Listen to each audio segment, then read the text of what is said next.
सत्संग जी, प्यार से कहना धन्यंकार जी। सत्संग जी, ईश्वर की असीम कृपा से आप सभी अत्यधिक खुश होंगे। सत्संग जी, दातार आपकी खुशियाँ खूब बढ़ाता चला जाए। सत्संग जी, आप लोगों की खुशियों में कोई कमी ना आने पाए। सत्संग जी, आप खूब खुश रहें, मस्त रहें, स्वस्थ रहें। सत्संग जी, दासी एक साखी लेकर आई है गुड़ों की खान। सत्संग जी, निरंकारी बाबा गुरुवचन सिंह जी ने सदा अपने अनुयायियों को ईश्वर इच्छा को शुभ करके मानने की प्रेरणा दी थी। वह सदा यही कहते थे कि परमात्मा जो कुछ करता है भक्तों के भले के लिए करता है। उनका यह कहना था कि हम हर बात में से अच्छाई खोजें, हर घटना में से कोई अच्छी बात सीखें। सत्संग जी, 13 अप्रैल 1978 के दिन अमृतसर में कुछ लोगों ने निरंकारियों के सम्मेलन पर आक्रमण कर दिया। उस राजनीतिक नेताओं का संरक्षक था। राजनीतिक नेताओं ने अपना उल्लू सीधा करने के लिए धार्मिक लोगों के जज्बात को भड़काया तथा निरंकारियों को बदनाम करने की हर संभव कोशिश की। सत्संग जी, दोषारोपण करने वाले और झूठे विचारों से दुखी होकर कुछ श्रद्धालु अनुयायी बाबा जी के पास पहुँचे। चरण स्पर्श करने के बाद एक श्रद्धालु ने कहा, बाबा जी, आप कहते हैं परमात्मा जो भी कुछ करता है अपने भक्तों की भलाई के लिए करता है तथा हर बात में अच्छाई ढूंढी जा सकती है, लेकिन हमें यह बात पूरी सही नहीं लगती। उस श्रद्धालु की बात सुनकर बाबा जी मुस्कुरा दिए। फिर पूछने लगे, आपको यह बात ठीक क्यों नहीं लगती? ऐसी कौन सी बात है जो जिसको आपको इस प्रकार सोचने पर विवश कर दिया? आजकल निरंकारियों तथा आपके विरुद्ध बहुत झूठा प्रचार हो रहा है। रोजाना कुछ धर्मांध नेता आपके और हमारे विरुद्ध जहर उगलते हैं। गलत बातें कह कहकर लोगों को निरंकारियों के विरुद्ध भड़काया जा रहा है। मुझे नहीं लगता कि हमारे विरुद्ध जो कुछ प्रचार गलत हो रहा है उससे हमारी कोई भलाई छिपी है। मुझे ऐसा नहीं लगता कि झूठे प्रचार करने वालों से कुछ सीखा जा सकता है। उसी श्रद्धालु ने उत्तर दिया। उस श्रद्धालु की बात भी बाबा जी की सहज मुस्कान में परिवर्तन ना ला सकी। बाबा जी ने बड़े प्यार से उस श्रद्धालु से पूछा, एक बात बताओ, क्या पहले कभी आपने निरंकारी मिशन की इतनी चर्चा सुनी थी जितनी आजकल सुनने में आती है?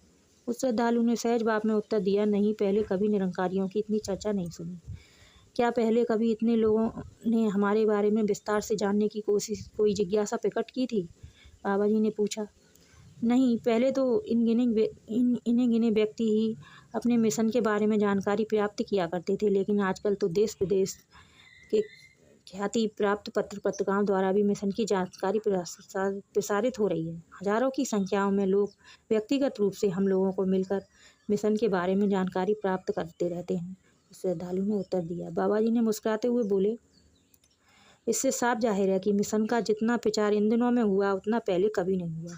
प्रचार में यह बढ़ोतरी उन विरोधी कहलाने वाले हनुमानों की कृपा से ही हो पाई है। यदि वे लोग हमारे विरुद्ध बेबुनियाद झूठा प्रचार न करते तो शायद इतने अधिक लोगों के मनों में निरंकारी मिशन की वास्तविकता जानने की सहज जिज्ञासा उत्पन्न ही न हो पाती। उस विरोधी प्रचार के कारण ही आज निरंकारी मिशन का नाम दुनिया भर में फैल गया है। क्या आपने ऐसा नहीं लगता कि परमात्मा ने उन भक्तों को प्रकट करने के लिए उन लोगों से निरंकारियों के विरुद्ध झूठा प्रचार करवाया है? उन लोगों ने तो शायद भक्तों का बुरा ही चाहा था, लेकिन परमात्मा ने इसमें से ही भक्तों का भला किया है, इसका प्रचार ही बढ़ाया है। बाबा जी की ये बात सुनकर उस श्रद्धालु नतमस्तक हो गया। तभी पास खड़ा एक अन्य श्रद्धालु बोला, बाबा जी, यह तो ठीक है कि घृणा बड़े विरोधी प्रचार से निरंकारी मिशन का फायदा ही हुआ, लेकिन ऐसा गलत प्रचार करने वालों के काम को तो ठीक नहीं कहा जा सकता। उनका काम तो निंदनीय ही है। आप कहते हैं कि हर व्यक्ति से हर घटना से कोई अच्छी बात सीख सकते हैं। मुझे तो नहीं लगता कि ऐसा निंदनीय कार्य करने वालों से कुछ सीखा जा सकता है। बाबा जी ने प्यार भरी निगाह से उस भक्त की ओर देखा, फिर बोले, आपने कहा है उन लोगों का यह कार्य हर प्रकार से निंदनीय है। इस बात से तो यह सीख सहज ही मिल जाती है कि हम ऐसा घृणा फैलाने वाले निंदनीय कार्य न करें। हम कोई ऐसी बात न करें जिसकी देखने सुनने वाले लोग निंदा करें। बाबा जी की यह बात सुनकर एक बार फिर सभी श्रद्धालु नतमस्तक हो गए। तभी उन्होंने फिर बाबा जी से आवाज़ सुनाई पड़ी, अपने इन तथाकथित विरोधियों में से हम में से एक बात और सीख सकते हैं। वे लोग अपने झूठ का प्रचार कितनी तत्परता और लगन से कर रहे हैं। हम उनके झूठ को छोड़ दें तथा उनकी तत्परता और उनकी लगन को ग्रहण करें। हम उनसे अपने सत्य के प्रचार को तत्परता और लगन से फैलाने की प्रेरणा भी ले सकते हैं। महापुरुष ग्रहों के ग्राहक होते हैं। वे हर बात में अच्छाई ही खोजते हैं तथा प्रभु इच्छा को शुभ मानकर सहर्ष स्वीकार करते हैं। हर बात में से गुण ग्रहण करते करते वे गुणों की खान बन जाते हैं। नीतिवानों का कहना है कि मूर्ख विद्वानों से इतनी सीख नहीं पाते जितना विद्वान मूर्खों से सीख लेते हैं। हमें भी गुणों का ग्राहक ही बनना है। सत्संग जी, प्यार से कहना। धन्यवाद जी।